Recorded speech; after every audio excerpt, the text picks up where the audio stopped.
What's up, guys? I just got back from watching Beauty and the Beast. This is the latest Disney live-action adaptation of one of their famous animated films, and I gotta say I'm a huge fan of their live-action movies so far. So everybody knows what the Beauty and the Beast story is, well at least you should, because it's one of the most famous stories ever. A beautiful young girl has to fall in love with a big bad beast in order to turn him back into a prince. So the characters in this movie, I thought the casting was absolutely perfect for pretty much everyone. Emma Watson as Belle was absolutely perfect. She's very young, very beautiful, she's a very talented actor, and we needed that as the person to portray Belle in this movie, and she absolutely killed it. Her singing, her acting, everything was it just blended perfectly with this movie. Next up was Luke Evans as Gaston. Now, this is one of my absolute favorites in the entire movie. He absolutely killed it as Gaston. I loved every scene with him. He was so intriguing. He's narcissistic, and it was just so fun to watch him kind of just look at himself, talk to himself, and just be some kind of big douche in the village who really wants Belle, but Belle doesn't want him, but he doesn't care because he thinks he's getting whatever he wants no matter what. This was a huge change because the only time I've ever seen Luke Evans in a movie was actually in Fast and the Furious, and he was this badass British guy, and seeing him in this lighthearted movie, being some kind of a douchey character, singing songs with a ponytail, it was totally different. The douchey part was still there, but the character was totally different, and I really liked his take on Gaston. Next up is Dan Stevens as the big badass bodybuilding beast. Now I say this because the beast, in my opinion, looked like a bodybuilder almost. He was just walking around, he looked all... At the beginning, when we first see the Beast, he looks monstrous, he looks scary, he looks terrifying. This guy is not someone who I would want to find myself in the woods with. But later on in the movie, his appearance kind of gets changed to a more lighthearted and pretty good looking, I would say, monster. Dan Stevens, with the motion capture on his face and everything, I think portrayed the Beast very well.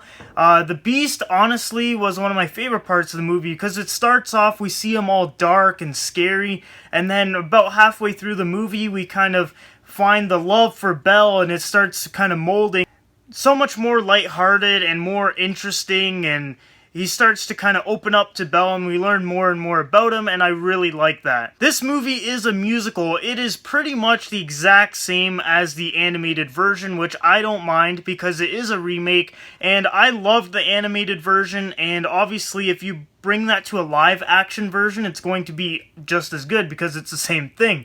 So I don't mind that at all. The songs were pretty much the same. I think there might have been like one song added or removed.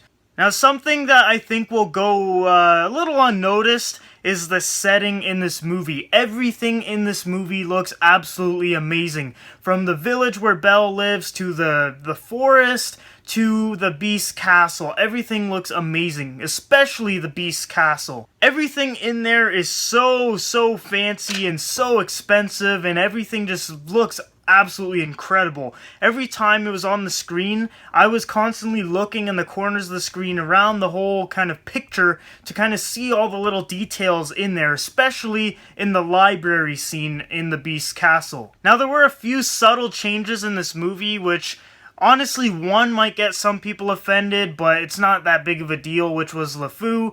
And another change was how the Beast became the Beast. So, in the movie, he actually is a prince until maybe about like 25 years old, and then this magical being comes around, sees how selfish and arrogant he is, and curses him by making him the Beast, and now he has to find love before all the rose petals fall off, and then he's the Beast forever, and his friends stay as clocks and candles and so on.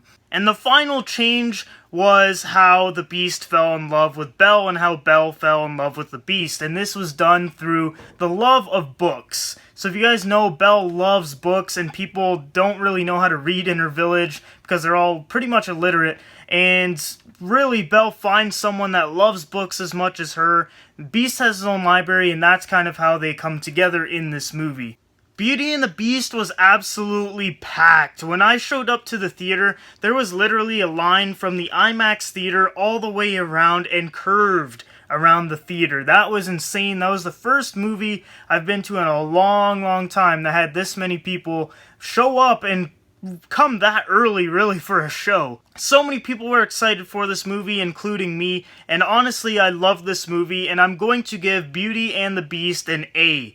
This movie was so fun. It was such a great adaptation of the animated version. It was pretty much the exact same thing, so that's why I'm saying it was a remake, and I honestly don't mind that at all, because if the animated version was so good, might as well make the live action version just as good by making it the same, but adding real people and a different kind of dimension to this story. So yeah, guys, if you guys have seen Beauty and the Beast, leave a comment below of what you guys thought about it. Honestly, my favorite part was probably the Beast, because we kind of see him start off really scary, and then he becomes a really cool guy and nice and charming at the end, really. I love that huge character change, and especially in the live-action version, the Beast's kind of graphics and everything was perfect. He looked real, like really real. So I love this movie, guys. I can't wait to get it on Blu-ray. Make sure you guys see it, because it is one of my most anticipated movies of this year, and it really lived up to the hype, unlike some other movies I've seen so far. Thanks for watching my review, guys. If you guys want to see more, I'm actually reviewing the Marvel's Iron Fist TV show tomorrow, so make sure you guys subscribe to see that, and I'll see you guys next time.